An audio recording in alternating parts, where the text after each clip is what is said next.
지난주 수요일 우리가 32절까지 그렇게 강의를 했습니다.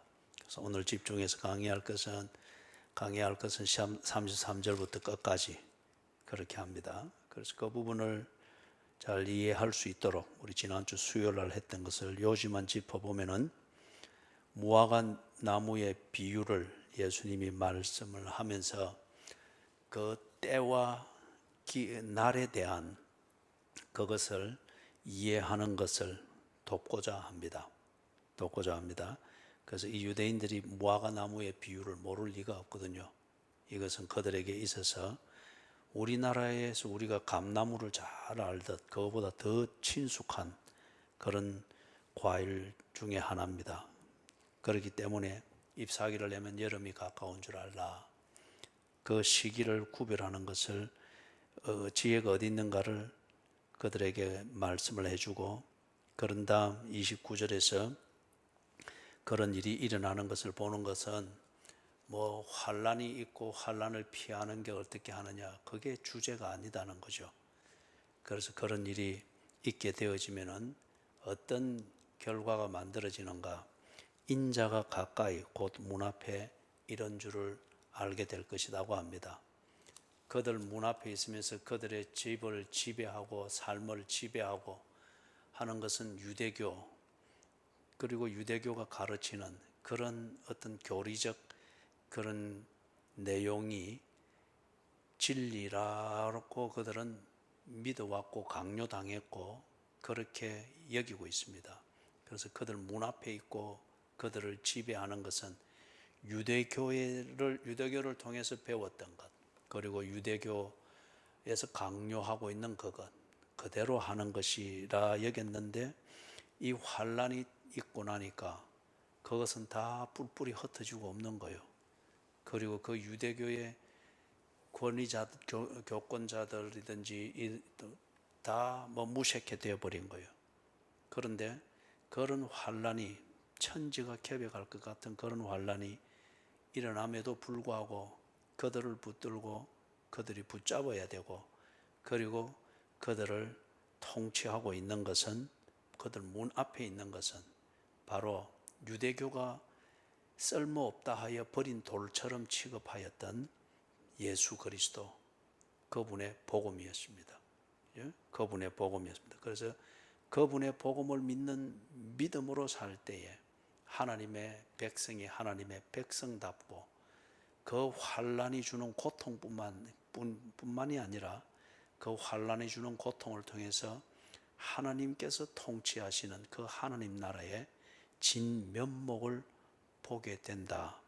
그걸 말씀을 하셨습니다. 그러면서 30절에 이 세대가 지나가기 전에 이 일들이 다 일어날 것이라고 합니다. 그렇기 때문에 이게 예수님의 재림을 말하는 것일 것 같으면은 이거는 굉장히 시간적인 착오를 일으키게 되겠죠. 그리고 그걸 맞추기 위하여서 여기서 말하는 이 세대는 모든 인류를 말한다, 또는 이 세상 역사를 말한다, 그렇게 무리하게 볼 필요는 없습니다. 그것은 보다 더 숨어있는, 보다 더 근본적인 진리가 되죠. 예수님이 그걸 암시를 할 때는 이거는 보다 더 숨어있는 그런 큰 원리가 됩니다. 그러나 여기서 1차적으로 그들에게 말하는 것은 이 세대가 지나가기 전에 지금 이 제자들이 살고 있는 그 세대입니다. 그래서 이게 지나가기 전에 예루살렘 성전에 돌 위에 돌 하나도 남지 않도록 다 회파되는 것, 이 엄청난 환란과 전쟁, 이게 반드시 일어나게 될 것이다. 31절에서 그래서 이것은 천지는 없어지겠으나 내 말은 없어지지 아니하리라. 예수님의 말씀을 사람들이 듣는 것은 좋아하지만은 믿지는 아니했습니다. 그리고 예수님의 말씀을 그들의 기대를 채우는 한 수단으로 삼아서 귀를 기울이고 쫓아다니기는 했지만은, 그러나 자기들 취향대로 들었습니다. 그래서 지게 맞으면은 받아들이고 불편하면은 버리고, 그래서 사람들끼리 하는 말은 알아서 들어라, 듣고 불편해하지 말고 싫은 건 안 들으면 되고, 니인데 맞는 것만 듣고 알아서 들어라. 그래서 행복해야지 뭘 그러나. 그래서 이상하게 예수님의 말씀을 통하여 평안과 행복을 누리는, 그걸 예수의 말씀을 듣고 지 취향에 맞도록 종교적 요리를 해서 먹는 그런 식으로 만드는 이 아이러니가 만들어지는 거예요. 그래서 결국은 그들이 지 입맛에 맞지 않다 하여 예수를 버리게 되죠. 그걸 지금 한 5일 전에 예수님이 이 말씀을 하는 거예요. 그렇기 때문에 너희들도 그런 식으로 듣지 마라. 천지는 없어지겠으나 내 말은 없어지지 아니할 것이다. 너희들은 그런 새 속에 아주 약삭 빠르고 어찌 보면은 그게 상처받지 않고 신앙생활하는 좋은 태도처럼 여겨지는, 네 취향에 맞게 알아서 듣고 싫은 건 안 들으면 되고 그래 해라 하는 그런 식으로 너희들도 속아서는 안 된다.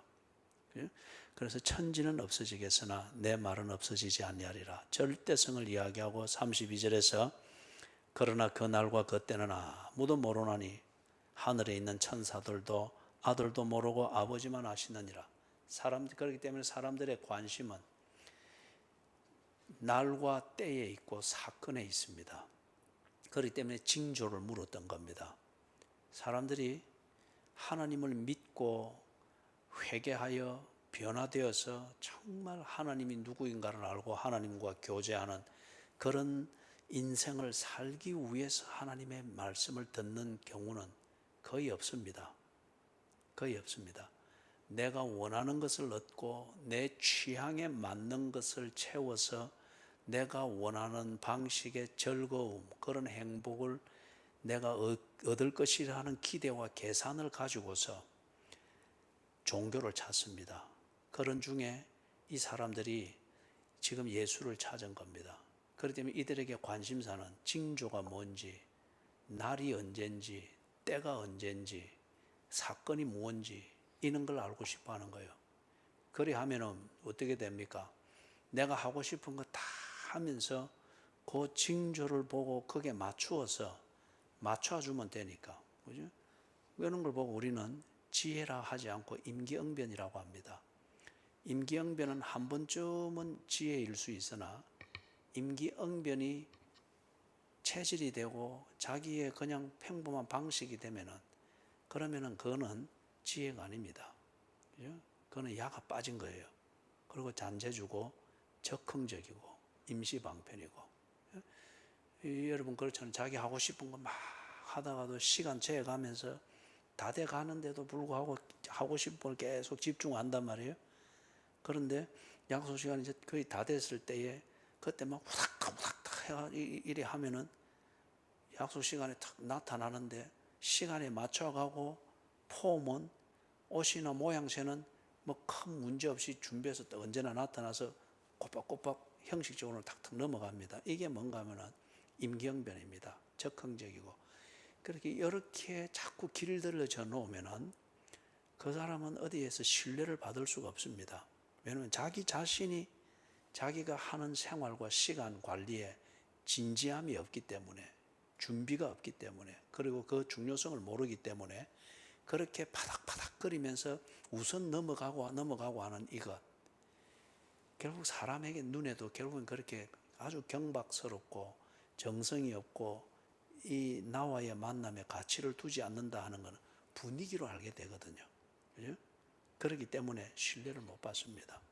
그래서 임기응변은 한두 번쯤은 통할 수 있는데, 그러나 그게 습관이 되고 그게 내 시간 관리의 방편이 되면은 끝난 겁니다. 그죠? 끝난 거예요. 그래서 결국 그거는 자기 혼자의 삶입니다. 그래서 여기 그 날과 그 때는 아무도 모르나니, 예수님이 왜 이걸 철저히 감춘 거냐? 예수님은 이걸 가르쳐 주러 온 게 아니거든요.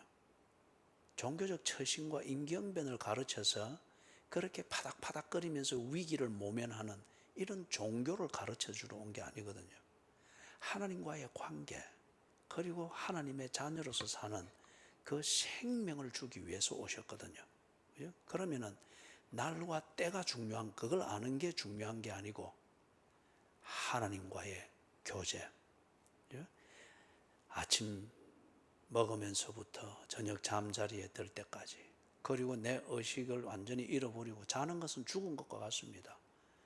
그때도 주님의 뜻에 맡기고 딱 잠들 수 있는 이 하나님과의 관계, 그 관계 안에서 누리는 그 교제, 이게 생명이지 않습니까? 이런 종류의 생명을 주기 위해서 오셨단 말이에요.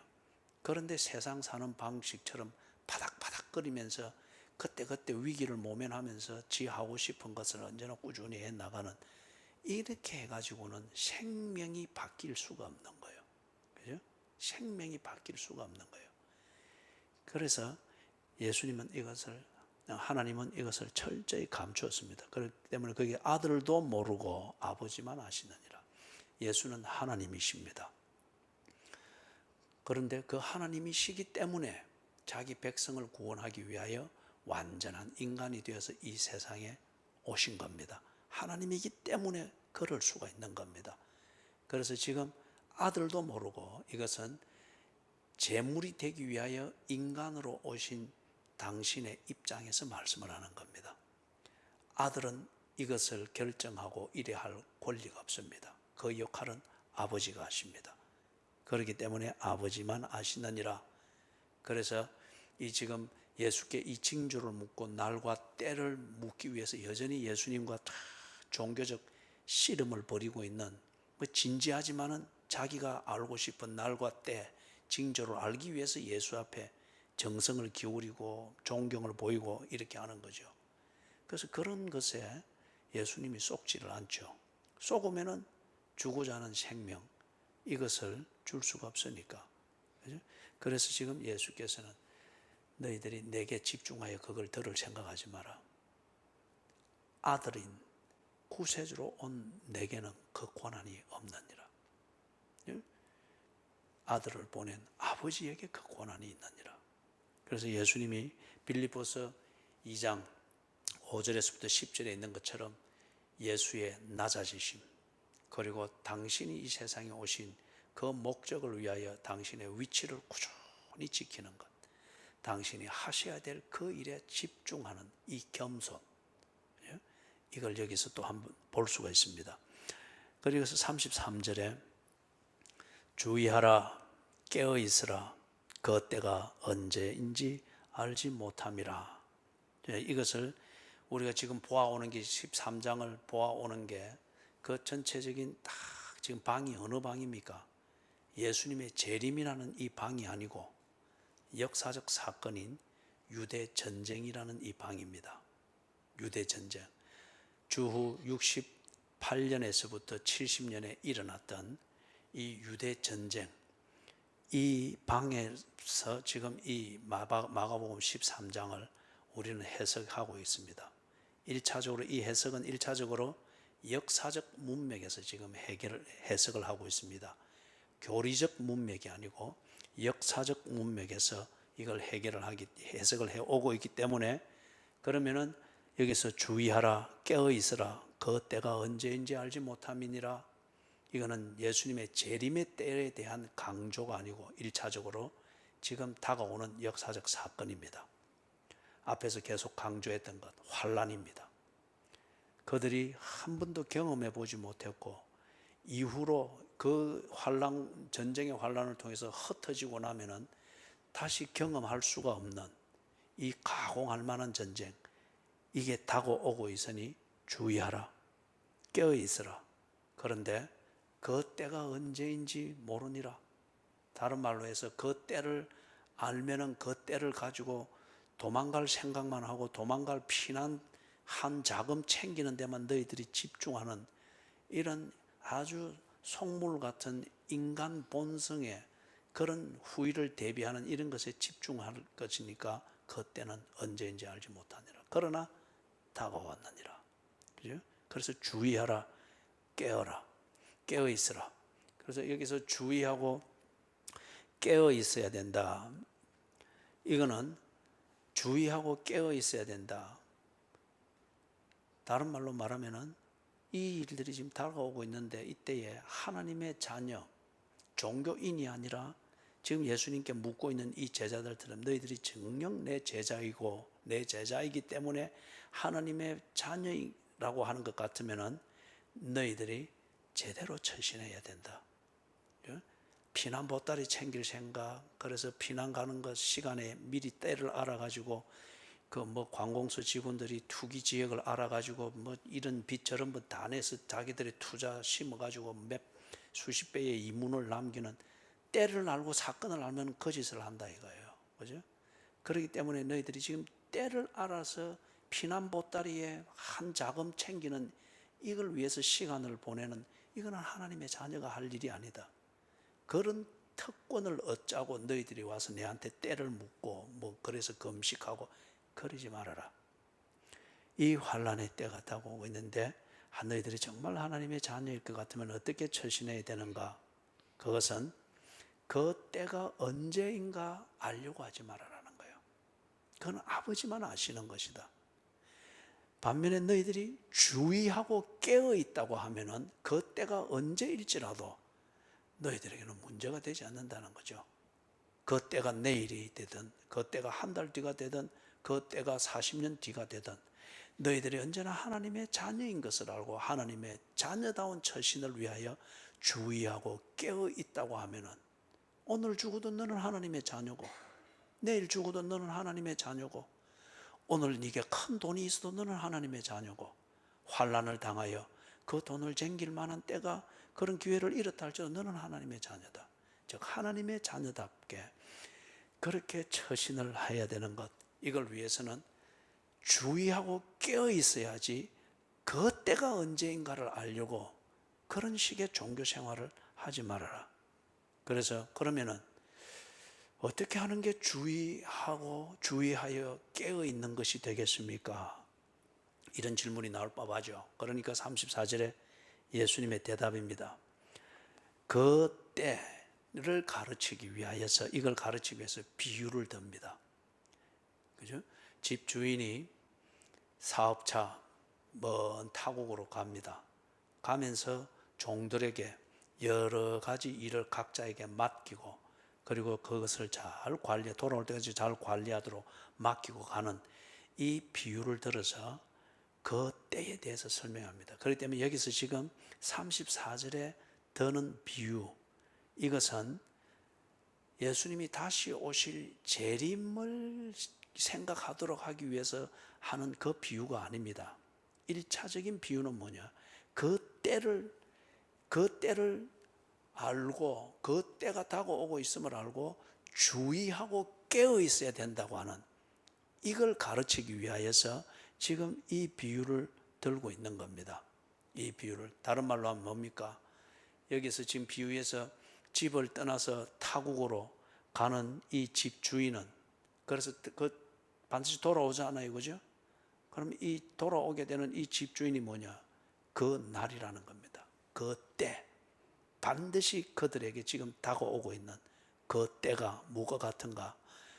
멀리 떠나 있다가 일 다 마치고 나면 반드시 돌아오는 그 집주인과 같다는 거예요. 지금 그걸 말하기 위해서 이 비유를 들고 있습니다. 그래서 이 떠나가는 집주인이 뭘 하죠? 비유에 보니까 1차적으로 종들에게 각자의 임무를 부여하고 있습니다. 그리고 문지기에게 당부합니다. 재산을 잘 지켜라. 그리고 외부의 침입을 잘 막아서 안전을 유지하도록 해라. 그래야 맡긴 임무에 충실할 수 있잖아요. 그죠? 문 다 열어놓고 도둑 다 맞아들이도록 허술하게 해놓고 내가 뭐 안에서 주인이 맡긴 일에 충실한다. 이거는 진짜 어리석은 거죠. 그 진심을 볼 수가 없죠. 그래서 재산을 잘 지키고 안전을 유지할 수 있도록 문을 잘 지켜라. 그 다음에 또 중요한 게 뭡니까? 문지기가 해야 되는 게, 주인이 돌아올 겁니다. 주인을 맞이할 준비를 해야 합니다. 주인이 왔을 때 도둑을 지키듯 문을 열지 않으면 안 되겠고, 주인이 오지도 않았는데 주인이 온 것처럼 늘 열어놓고 어차피 주인 들어올 거니까 하는 식으로 열어놓고 지는 지 볼 일 보고 있으면 주인을 맞이하기 위해서 문 열어놨다는 명분은 있지만 실제는 24시간 열어놓고 온갖 도둑이 다 들어갔다 나왔다 하게 되겠죠. 그죠? 그렇기 때문에 주인을 제때에 딱 맞이할 준비를 하는 거, 이걸 문지기에게 딱 시키고 그렇게 떠납니다.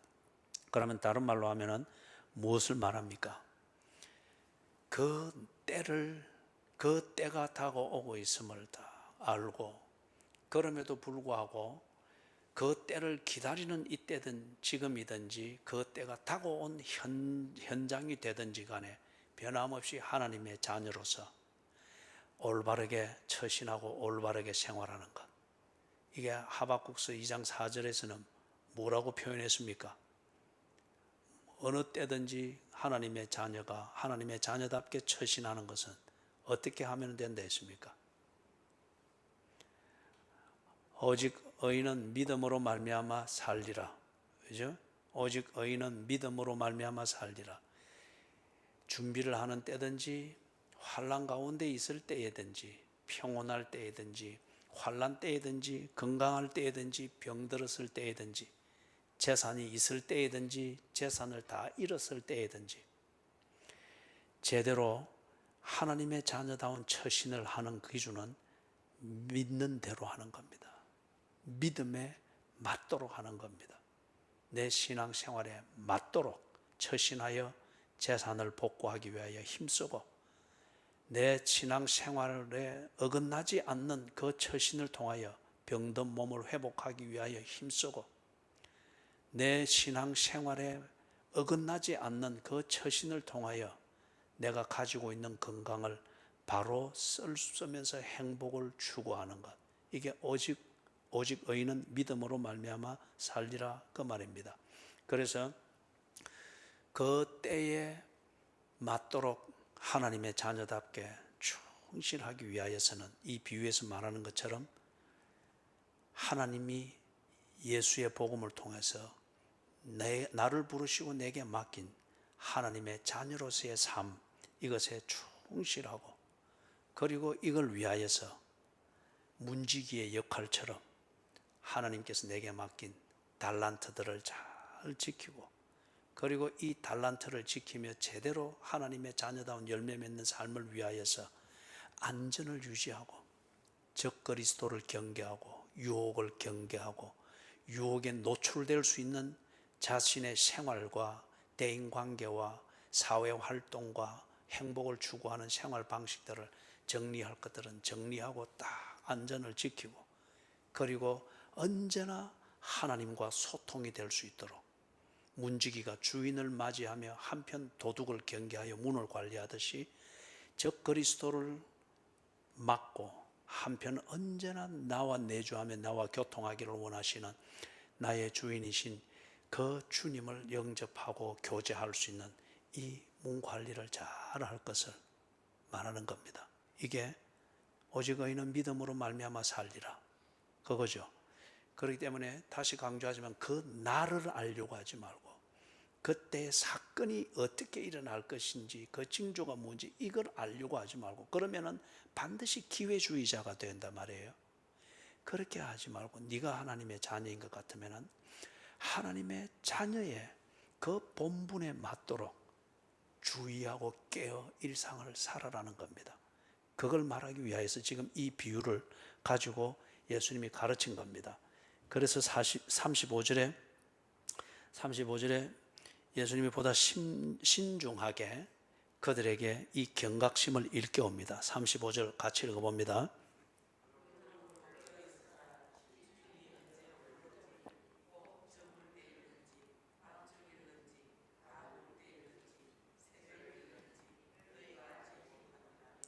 그러므로 깨어 있으라. 그래서 주의하고 깨어 있는 이게 그냥 긴장만 하고 늘 정해진 대로 성경 몇 장 읽고 또 교회 왔다 갔다 하고 가서 눈도장 찍고 사람들에게 크게 흠잡히지 않도록 나를 관리하면서 뭔가 이리 생활한다, 그 정도로 될 일이 아니라는 거예요. 그 정도로 될 일이 아니라는 거예요.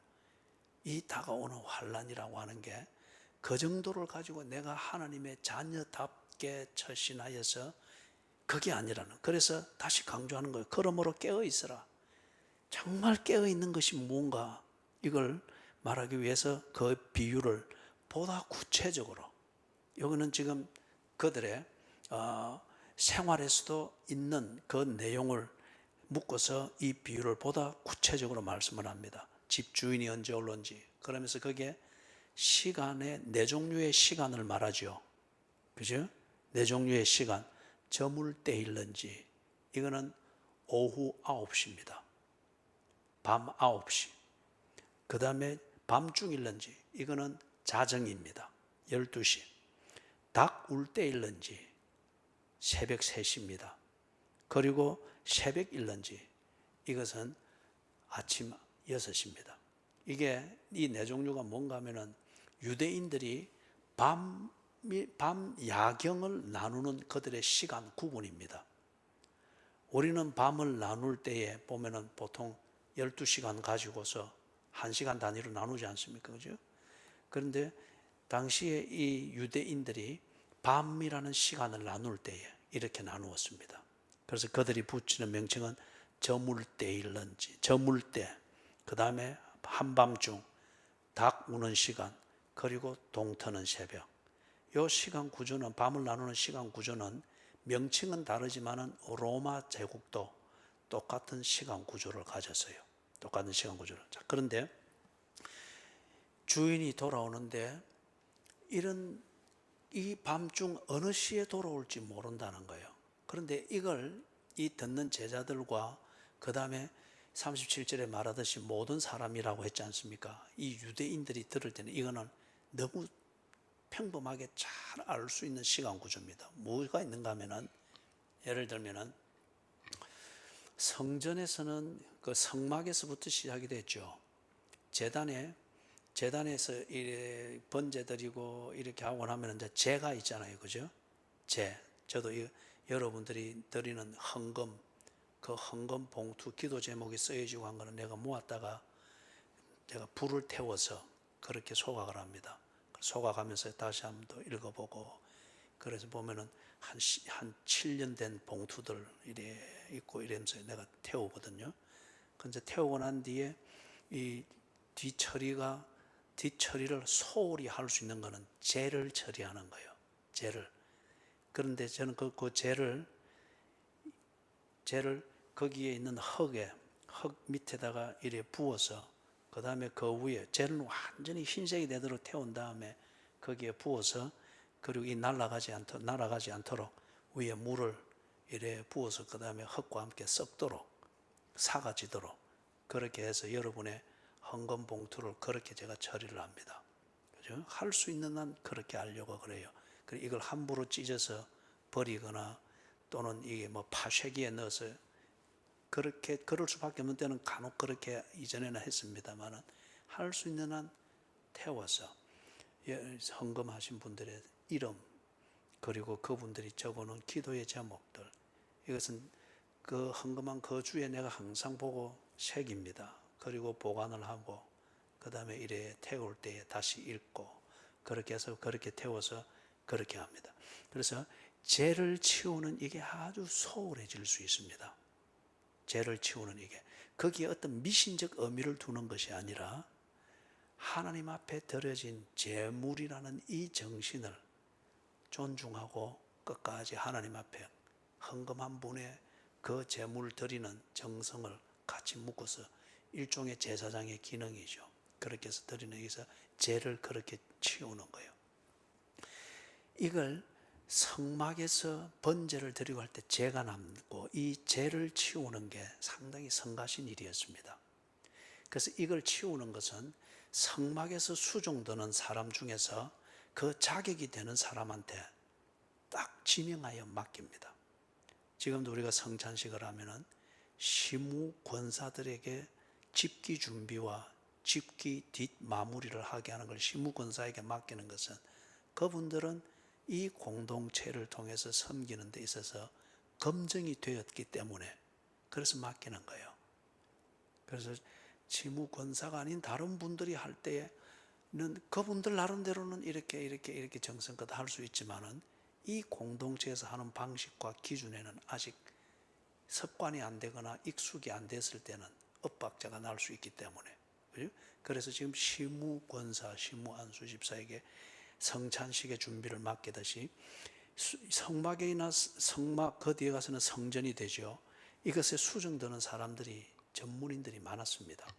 그런데 각기 기능을 맡은 거예요. 꼭 멀리 떠나는 집주인이 종들 여러 대개 각자의 임무를 주듯이.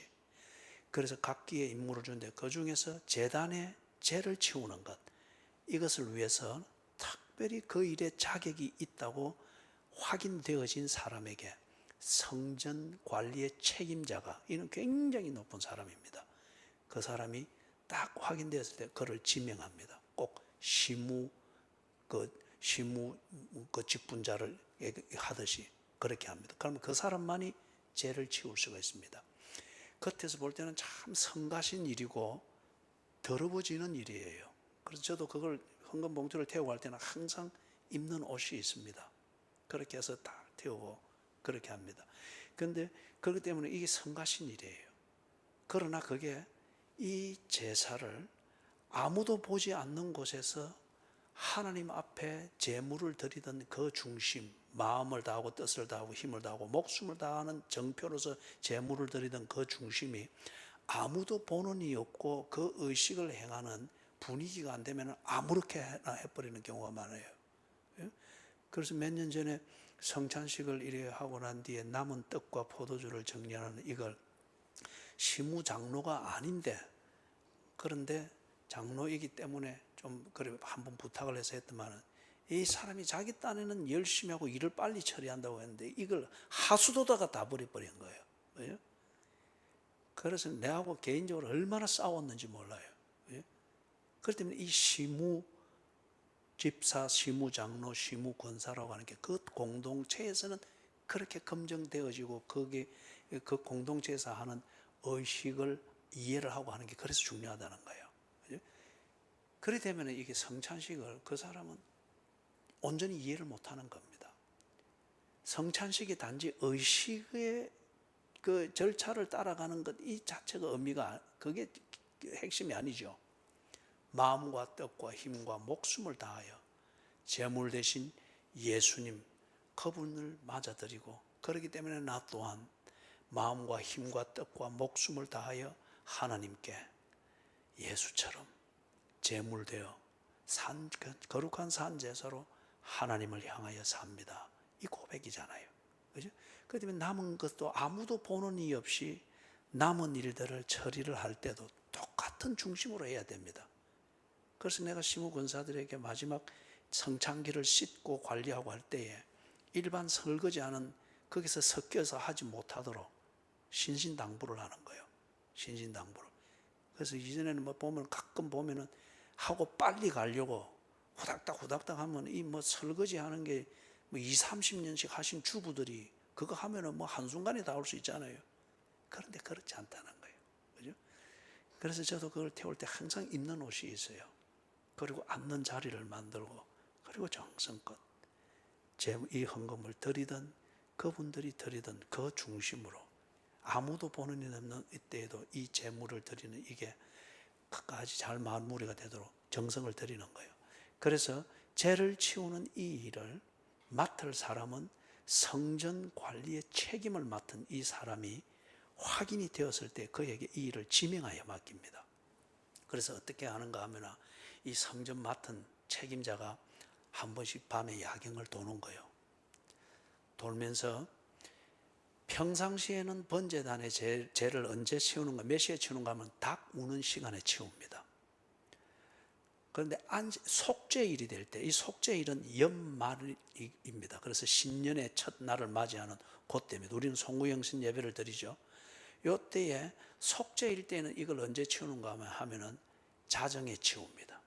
한밤중 12시 그 시간에 맞춰 치우는 거예요. 축제일이 된다, 절기를 지키는 때가 된다, 그죠? 이럴 때는 장막절이든 초막절이든 장막절이나 초막절 같은 건데, 그러든 무교절이나 이럴 지킬 때, 그러면 순례자들이 엄청나게 몰려들잖아요. 이 절기 때는 이걸 언제 치우는가 하면은 밤 9시 해질녘 저녁 무렵에 치우는 거예요. 그죠? 자, 그러면은 이 이제 성전 맡은 자가 성전 관리가 잘 되고 있는가를 돌아보잖아요. 그런 이제 밤에 평일날은 이렇게 가면은 딱 가서 문을 똑똑똑 두드립니다. 그러면 그 안에 있는 사람이 자고 있으면은 문소리 못 듣겠죠, 그죠? 그러면 재치우는 시간을 놓쳤다는 거죠. 그런데 똑똑똑 두드렸습니다. 근데 안에서 준비돼서 문을 탁 열어줍니다. 들어가서 이렇게 딱 보면은 죄를 치워야 될 이 사람들이 반드시 목욕을 해야 됩니다. 목욕을 하고 정한 옷을 입고, 그리고 죄를 치울 준비를 하든지 아니면 죄를 치웠든지 그렇게 되어야 됩니다. 죄를 치울 준비가 되어 있어야 됩니다. 딱 깨어서 잠결에 일어나서 이게 아니고, 그죠? 그럴 때에 이 성전을 맡은 책임자가 그걸 제비 뽑게 하는 거 있죠, 그죠? 가져오게 하는 거예요. 그렇게 한 다음에 거기서 제비를 뽑고 이 제비가 해당이 된 자에게 죄를 치우도록 그렇게 합니다. 그러면 이 제비 뽑기에 참여할 수 있는 자격은, 기본 자격은 뭐예요? 그 시간에 일어나서 정한 준비가 되어 있는 사람이 되어야 되는 거죠. 이게 아니면은 준비되어지지 못한 게으른 자라고 하여서 그 직무에서 배제가 됩니다. 그래서 이런 신앙의 중심이 없는 자는 아이고 구전일을 안 해서 다행이네 그리 하겠으나, 하나님과의 관계의 이 중심에 있는 참된 헌신자일 것 같으면 그게 얼마나 부끄럽고 그게 얼마나 마음 아픈 일이고 뉘우칠 일인지 몰라요. 그래서 지금 이걸 말하는 겁니다. 유대인들에게 이 풍습이 있는 거예요. 그래서 이걸 들으면 이 사람들이 이걸 압니다. 저녁일런지 한밤중일런지 닭 울 때일런지 새벽일런지, 성전으로 치면은 성전 맡은 책임자가 순시를 하면서 똑똑똑 두드릴 때에, 그죠? 바닥바닥 거리면서 그때 막 시간 맞춰서 넘어가던 임균근의 몸이 절어 있는 자는 절대 이 일을 할 수 없습니다. 그죠? 성가신 일처럼 보이나 하나님을 향한 제사를 온전케 하는 마무리를 하는 이 거룩한 일을 이는 절대 할 수가 없습니다. 반면에 이 성전 맡은 자가 순시를 돌 때에 딱 정한 시간, 새벽 닭 울 때 같으면 새벽 3시에 딱 오는, 이게 아니고 어떤 경우는 좀 일찍 오는 경우가 있고 어떤 경우는 좀 늦게 오는 경우가 있어요. 그럴 때에 이 일의 중요성을 알고 준비되어 있는 자, 언제나 주의하여 깨어 있으면서 자기 일에 준비되어 있는 자는 그 순시자가 조금 일찍 오든 조금 늦게 오든 요 무렵에 온다는 건 알잖아요. 그리고 자기 할 일이 이 시간인 건 아니 준비가 되어 있으니 언제나 놓고 소리를 들으면 문을 열고 준비가 되어 있어 그 자를 맞이하는 거예요. 맞이했을 때에 성전 맡은 자가 볼 때는 준비가 되어 있으니 그 일에 합당한 자로 하여 제비에 참여하게 하는 거예요. 그죠?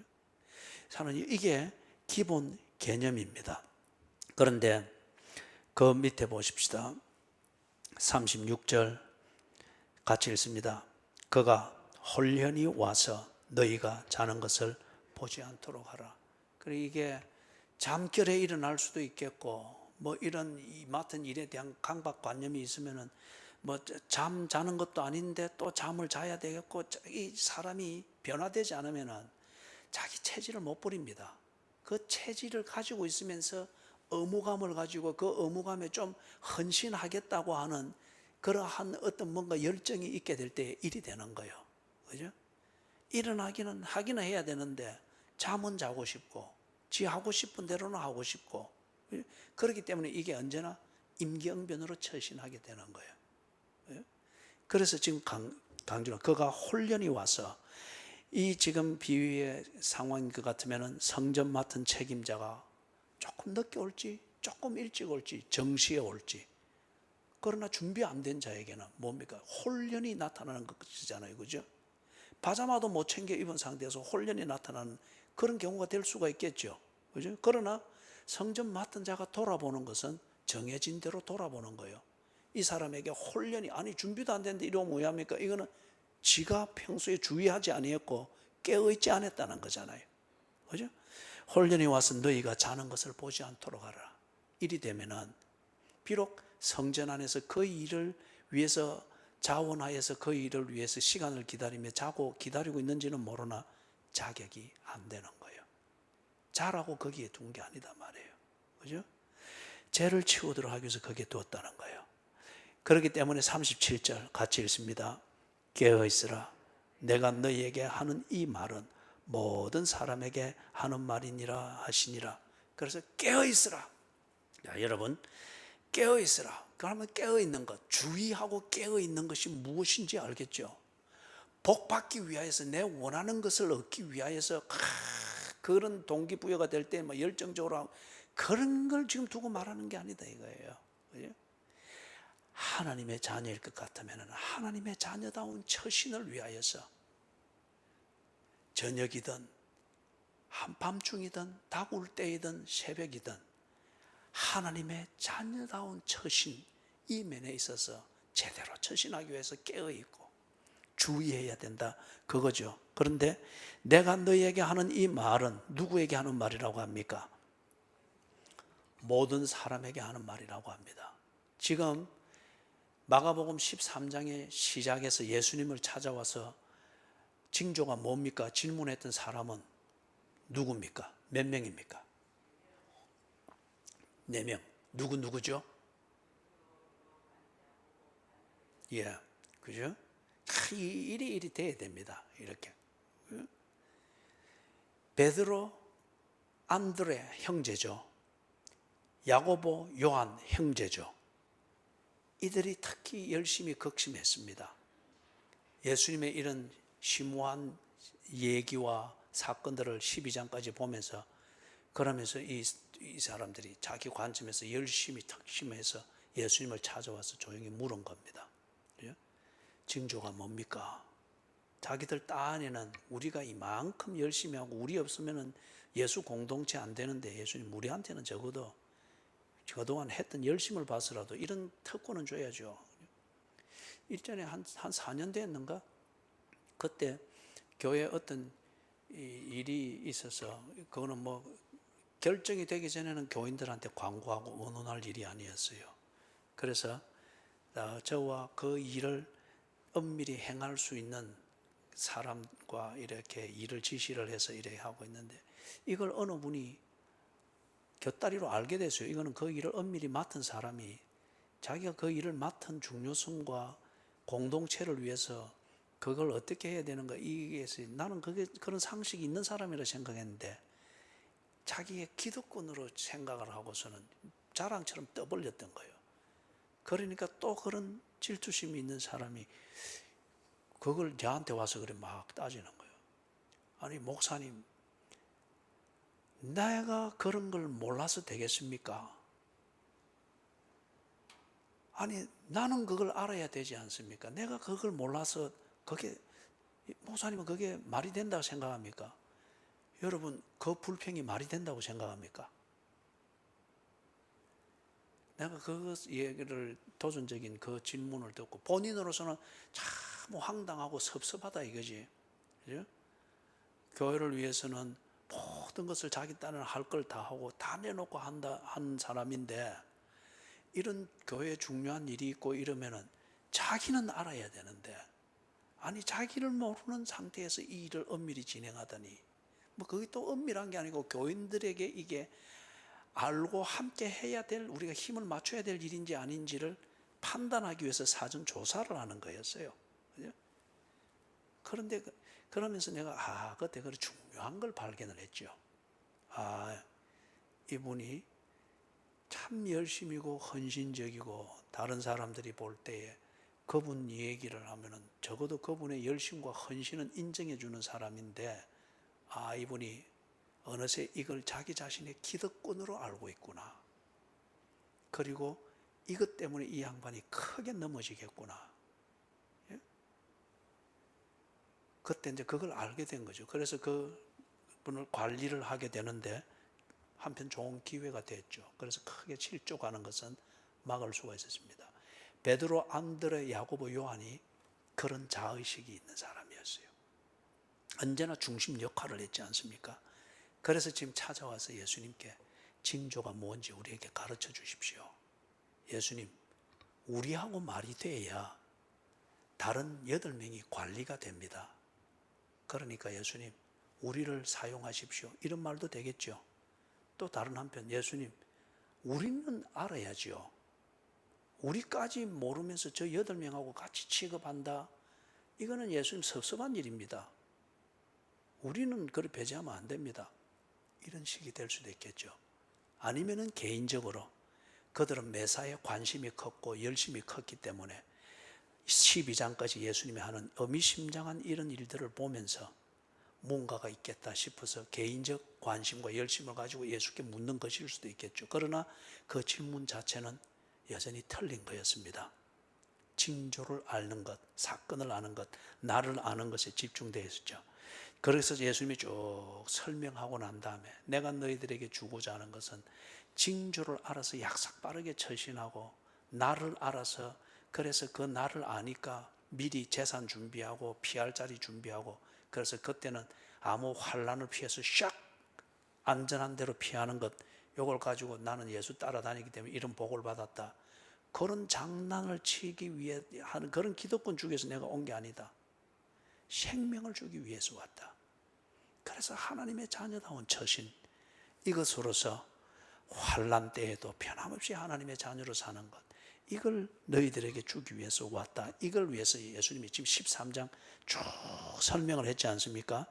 그런 뒤에 37절에서 하는 말이, 이 말은 모든 사람에게 하는 말이니라. 그럼 이 말은 너희 4명뿐만 아니라 나머지 8명을 위한 말이다. 그리고 더 나아가 뭡니까?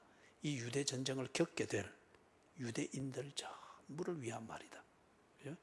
1차적으로는 나를 찾아온 너희 4명에게 주는 이 말을 잘 새겨 들어라.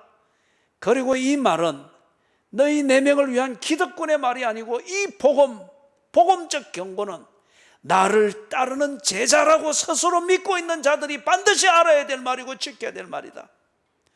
나를 따르고 하나님의 자녀가 되기를 원하는 자들이 유대인들 가운데 있다면 그들이 이것을 분명히 알아야 된다. 복받기 위하여 하나님을 찾는 게 아니다. 고생을 피하는 면죄부를 받고 쿠폰을 얻기 위하여서 이 하나님을 법을 알고 하나님을 믿는 게 아니다. 하나님의 백성이 되고자 하는 자가 있다면 반드시 이 말을 새겨야 한다. 모든 사람에게 하는 말이니라. 사랑하는 여러분, 그렇기 때문에 예수님께서 지금 이 당시의 제자들 그리고 유대인들, 그들 앞에 당면하고 있는 이 문제, 그게 시간적으로 보니 40년 뒤에 유대인 전쟁으로 나타났죠. 그거는 반드시 될 일이라는 거예요. 그렇기 때문에 너희들이 지금 해야 될 것은 하나님의 백성이 된다고 하는 이 하나님과의 관계, 이것을 가르치는 복음을 알고 복음을 믿고, 그리고 하나님의 자녀답게 처신하면서 하루하루를 그렇게 사는 것, 이게 신앙이고, 그럴 때에 전쟁이 오늘 있든 내일 있든 40년 뒤에 있든 그는 좀 사는 환경이 바뀌어서 고단하고 고통이 있을 뿐 하나님께는 준비된 자이다. 하나님께는 준비된 자이며 하나님은 그 사람을 기뻐하실 것이다. 마찬가지로 이 말씀을 통해서 뒤에 예수님이 다시 오마 하늘로 성천하시면서 그랬죠. 너희가 본 그대로 내가 다시 오리라 그랬죠. 너희가 본 그대로 내가 다시 오리라 그랬죠. 그렇기 때문에 예수님이 다시 오시는 것에 대하여서 이런저런 소리 하는 것, 그게 제자들이 갈릴리에서 본 그대로 한 그 모습과 다른 것 같으면 그거는 재림이 아닙니다. 예수님이 분명히 천사들이 분명히 말했잖아요. 예수님과 함께 가던 천사들이 너희가 본 그대로 다시 오리라고 했지 않습니까? 그죠? 올라가신 그대로 오신다는 거예요. 그 모습대로. 이 말씀을 들을 때에 우리가 이 마가복음 13장을 이렇게 세밀히 들었고 예수님이 가르치고자 하는 것이 뭔가를 들었다고 하면은 예수님이 말씀하시는 이 재림, 이 재림을 믿고 그 재림을 기다리면서 우리가 하는 신앙생활도 끝까지 동일하다는 거예요. 그죠? 재림이 언제 어떤 모습으로 될 것이냐, 이것에 대해서 신경 쓰지 말라는 거예요. 예? 그 재림이 너희가 본 그대로 다시 오리라. 분명히 일어날 사건입니다. 그러나 그게 언제 어떤 방식으로 어떤 징조와 함께 올 것이냐, 이 관심을 가지고 요한계시록 뒤지면서 다 그런 것 쫓아다니고 그러지 말라 이거예요.